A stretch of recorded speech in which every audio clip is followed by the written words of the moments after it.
Sorry about the stoppage in the first part, folks. The battery died. But like I said, the reason the Sally M characters are featured as the main co-stars, if you will, is the fact that they don't have limitations on them. They don't have the limitations on them that the game cast does. That is why they're prominently featured as the main co-stars. Yes, like I said, at the end of the first part, the game, there are exceptions for the game cast, like say Worlds Collide. But a majority of the time, the game cast is limited. And again, like I said, the reason people would ask for a reboot isn't just because of the fact that they want things to start out fresh, basically uncluttered. Basically, why they run a reboot, like basically start with an all-new number one, and whether someone admit it or not, is because they want the game cast featured. They want the possibility of Sonic and Amy together. And I'm not trying to deny the fact that they don't have the right to want that. The problem is, Sega, it has been noted, will not allow it. They will not allow that to happen because of the mandate on Sonic, and the mandate is for Sonic to most of the time be single, or at least be in a relationship that says, hey, I can end this relationship on a friendly note, or me and this girl can put this relationship on the side and wait till everything's said and done and try to restart it. That's why Sally, as I said before, is the de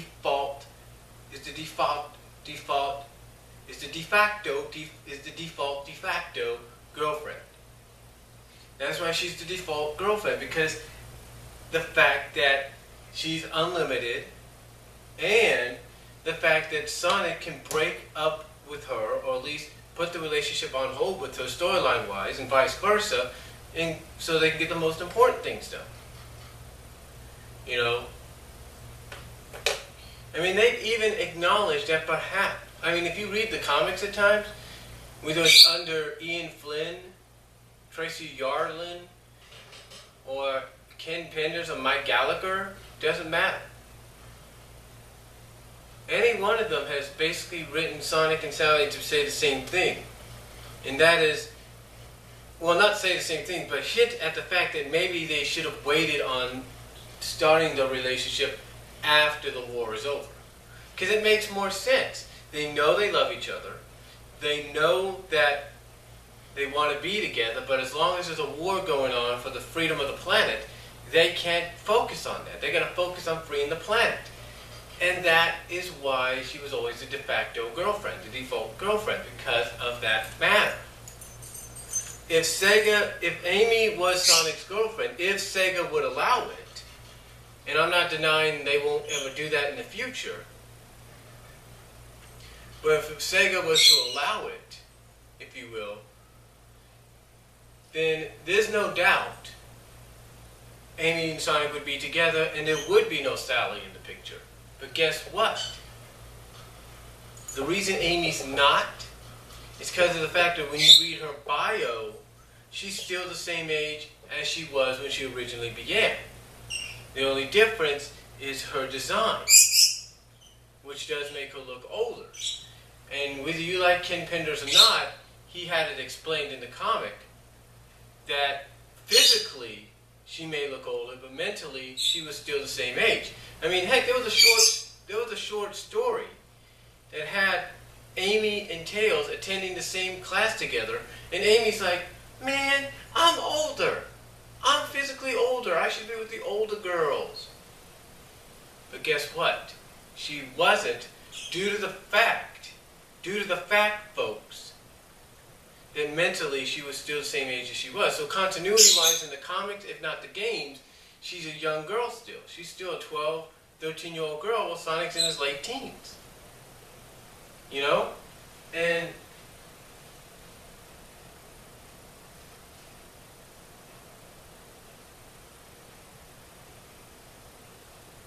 just checking something, folks.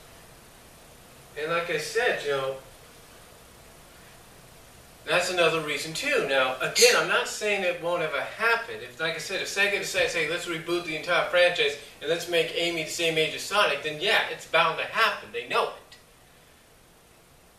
But getting back to the point of what I'm saying, the reason Sally, the reason Bunny, the reason Antoine, Rotor, and all that are always the main co-stars is because of the unlimited limitations. They are unlimited.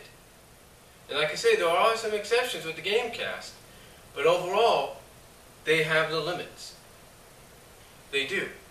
And a lot of people may not want to admit that, but it's the truth.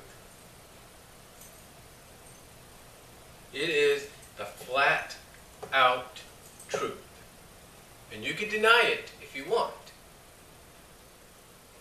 But the point about Countdown to Chaos, again, getting back on topic, is it's basically a soft reboot. Yes, the planet's broken apart. Yes, that may affect some characters and all that, but personality, well, but again, whether you want to take his word for it or not, from what Ian Flynn has said, and I'll believe it when I see it. Let me be honest with you, I'll say that straight, I'll believe it when I see it. He has basically said the characters are still going to be themselves. Nothing's really going to change except the redesigns. I mean, it's like this. It's like I said before. Take a look at Biker Mice. Biker Mice from Mars. The 2006 version was a continuation of the original 90s version. That's what it was. It was a continuation of the 90s version. And when you take a look at some of the characters, even the Biker Mice themselves, they do have some slight redesigns. Carbine's got a redesign, if you will. Heck, Charlie, went from long hair to spiky hair. I mean, come on. How much more of a redesign do you need? How much more proof do you need? But they were still the same characters. That was the problem. They were still the same characters. Yeah, the storyline kind of changed them a little bit, but they were still the same characters, in and out. Personality-wise, they were still the same. The point is, you don't change a character, overhaul them, personality and everything. Hold on for a second. Well, that's just Wells Fargo. They keep calling over here due to personal reasons.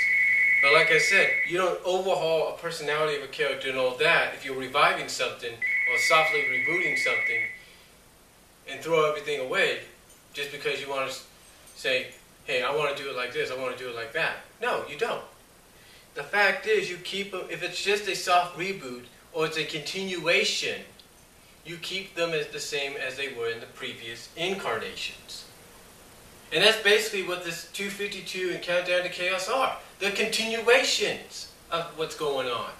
They're not total reboots, like what DC did. It's not total reboots. I mean, okay, I will say this. If after 256, they announce there's going to be a new #1 Sonic, and it's basically going to be all new, then I'll be surprised. But it's not going to be that way. It's not. Because when I look at my subscription, it told me on my recent receipt, when I recently got 251 in the mail, it said 251 to 259. I started with 248. So 248, 249, 250, 251, 252, 253, 254, 255, 256, 257, 258, 259. Alright? It said 259. If they were going to reboot this and start with a new #1 at the beginning of the year, they would have said 251, ... and they would have said dash STH 123. They would have done that, but they didn't. They didn't, folks. And that is why this is more of a continuation, a soft reboot / continuation of what's going on in the comics than what DC did with the New 52. That's basically what it is. So, I thought I'd just try to explain as best I can. I apologize for this being in 2 parts and being as long as it was. But I thought I'd take this time to explain to you guys why Countdown to Chaos is different than the new 52, than DC's new 52. So let me know what you guys think down below. Video response if you like. Take your time in watching these videos. This two-parter, and I'll talk to y'all later.